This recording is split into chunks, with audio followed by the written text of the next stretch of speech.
ว่าที่เหมาะสมนะครับหลวงพ่อเวลาช่วงเวลาเราดีไปเลย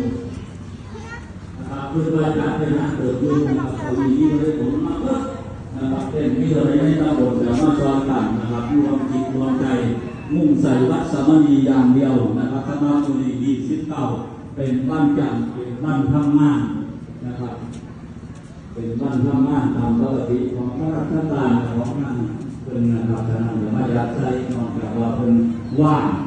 นะครับนอกจากนั้นมันติดนะครับติดตลอดข้าวคนที่วัดนี่กับวัดบ้านไฮโศกไหมยามเรียนเนาะไม้โศกเขาไปทางนี้เลยงานก็ว่าอยู่วัดดังอ่ะนะวัดดังหัวนิดหน่อยนะครับให้มันรู้นะครับ